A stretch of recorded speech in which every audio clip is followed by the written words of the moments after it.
Bonjour à tous, je vais vous lire un texte qui a été écrit en fait par un interprète de l'OTAN sur l'interprétation. Qu'est-ce qu'un interprète à l'OTAN? C'est Charles Koenig. Voilà. Donc il n'y aura pas de difficultés particulières, je vais citer plusieurs organisations internationales ou institutions internationales comme l'OCDE, le Conseil de l'Europe, l'ONU, la SDN, l'Assemblée parlementaire de l'OTAN, l'OMC, et puis le Conseil de l'Atlantique Nord aussi, de l'OTAN. Pour les noms propres, on aura Hermann Göring, Svalbard, qui est un archipel norvégien. Et puis pour ce qui est du vocabulaire, on aura la morphométrie à voxel. Ne me demandez pas ce que c'est, mais ça se dit voxel-based morphometry. Et puis les plans civils d'urgence, Civil Emergency Planning. Voilà, je peux commencer. L'OTAN, comme de nombreuses autres organisations internationales, a plus d'une langue officielle à son titre. À sa réunion inaugurale, tenue à Washington le 17 septembre 1949, le Conseil de l'Atlantique Nord a fait du français et de l'anglais les langues officielles de l'OTAN, à l'instar de l'Organisation de coopération et de développement économique et du Conseil de l'Europe. À titre de comparaison, l'Organisation mondiale du commerce compte 3 langues officielles. L'Organisation des Nations unies en compte 6 et l'Union européenne 24. Toutes ces institutions ont quotidiennement recours à l'interprétation orale et à la traduction écrite. L'interprétation simultanée, telle que nous la connaissons aujourd'hui, avec ses cabines et son équipement son, est un phénomène relativement nouveau. Les premières traces de la profession d'interprète remontent à plusieurs milliers d'années. Elle est représentée dans les reliefs égyptiens et mentionnée dans les écrits de César et de Cicéron. L'Empire ottoman avait ses drogmanes, qui étaient interprètes, traducteurs et guides. Et lorsque Christophe Colomb prit la mer pour le Nouveau Monde en 1492, il emmena avec lui un locuteur de l'hébreu pour lui servir d'interprète, convaincu qu'il était de trouver des commerçants juifs à l'arrivée. Au cours de l'histoire, la fonction d'interprète a été assumée par des missionnaires, des diplomates, des envoyés militaires, des négociateurs commerciaux ou encore des médiateurs. L'interprétation de conférences est apparue en 1919, lorsque la Société des Nations a adopté le français et l'anglais comme langue officielle. Dans les premières années, elle s'exerçait en consécutive.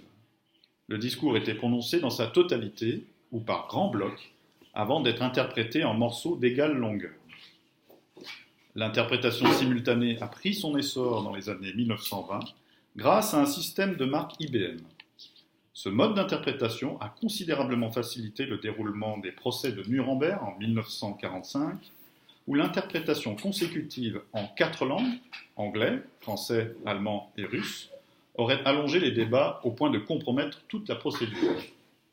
L'interprétation simultanée a tellement bien fonctionné que Hermann Göring se serait plaint qu'elle réduisait des 3/4 son espérance de vie.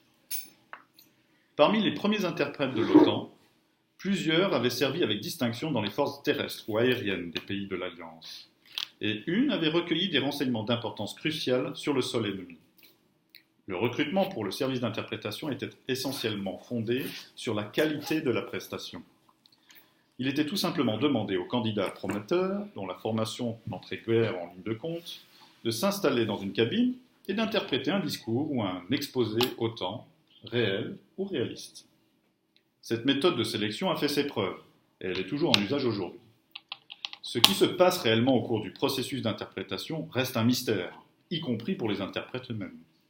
Comme l'a dit un jour un ancien chef de l'administration, ils mettent un casque sur les oreilles, écoutent, entrent en transe et traduisent dans l'autre langue. Les premières cabines d'interprétation étaient plutôt rudimentaires, les interprètes se partageant la seule paire d'écouteurs disponible, de la taille de celle dont s'équipent les pilotes de bombardier. Dans chaque salle de conférence, il y avait des opérateurs son qui allumaient et éteignaient les microphones des délégués et qui sélectionnaient alternativement le canal anglais et le canal français. Le premier système d'interprétation sans fil a été testé dans les années 1950. La qualité du son était vraiment médiocre dans la salle, mais le message était transmis clairement et intelligiblement par radio à plusieurs kilomètres de distance, raconte un interprète de l'époque. Les conditions de travail aussi étaient loin d'être idéales. Un interprète en fonction à la fin des années 1950 se souvient d'un collègue ayant contracté la tuberculose et d'un autre, surmené, ayant souffert de graves problèmes de santé mentale. Et il se rappelle aussi avoir entièrement perdu l'usage de la parole pour plusieurs semaines à l'issue d'une réunion particulièrement intense. Une autre interprète a le souvenir de collègues fumant comme des cheminées dans des cabines mal ventilées et de gardes armés postés derrière elles pendant les sommets pour veiller à la confidentialité des informations. L'équipement des interprètes et leurs conditions de travail se sont ensuite progressivement améliorés grâce au progrès de la technique et à une connaissance plus fine des besoins de la profession. Aujourd'hui, les interprètes peuvent, à partir de leur console, régler le volume, changer de canal, ou encore couper leur microphone pour tousser, ou consulter leurs collègues, ou laisser échapper un juron quand un délégué n'a guère le sens de la communication. Les cabines sont désormais équipées d'écrans qui permettent aux interprètes de voir tous les orateurs, dont certains peuvent être cachés à leur vue, et de regarder les diapositives à mesure qu'elles sont présentées, ce qui peut être bien utile lorsqu'un orateur en reprend le contenu. Grâce à ces aménagements, les interprètes peuvent offrir un service optimal. Et il ne fait aucun doute que ces aménagements, Grâce à ces aménagements, les interprètes peuvent offrir un service optimal. Et il ne fait aucun doute que le matériel ultramoderne du nouveau siège permettra d'autres avancées. Quoi qu'il en soit, l'interprétation est et restera un exercice mental extraordinairement difficile et épuisant qui exige concentration, maîtrise de soi et une bonne dose d'autocritique.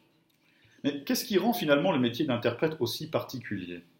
Peut-être est-ce le fait qu'il demande de pouvoir suivre un discours dans une langue et d'en assimiler les informations tant verbales que non verbales pour le restituer quasi simultanément dans une autre langue, le tout sans se laisser contaminer par la langue de départ. Les aires du cerveau et les processus cognitifs en jeu dans cette transe, pour reprendre le terme de l'ancien chef de l'administration, ont été observés à l'aide de techniques aussi diverses que l'imagerie cérébrale, la morphométrie à voxels ou la segmentation manuelle. Et les zones corticales et sous-corticales ont été passées au scanner dans le but de déceler des variations ou des asymétries dans les aires du cerveau sollicités. Mais il n'est pas dans notre propos de dresser ici le bilan de ces batteries de tests.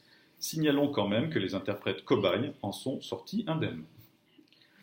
Autre particularité du travail de linguiste, interprète ou traducteur, il faut avoir une connaissance pratique d'une grande variété de sujets.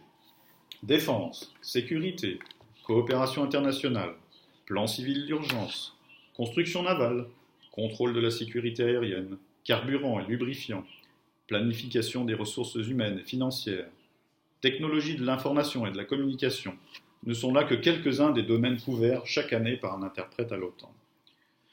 Chaque interprète doit être au courant des nouveaux concepts, néologismes et acronymes, collaborer avec les traducteurs et terminologues, faire des vérifications auprès d'experts et se lancer en privé dans l'étude de telle ou telle question. Bref, le linguiste doit pouvoir toucher à tout. Les interprètes ont aussi le privilège, tout à fait exceptionnel, de faire partie intégrante du processus de consultation puisqu'ils sont de toutes les décisions. Comité, groupe de travail, tête-à-tête, commission, représentants militaires, conseil, ministre ou encore chef d'État et de gouvernement. En chacune de ces occasions, les interprètes travaillent en arrière-plan. Ils assistent également au long processus de gestation des documents.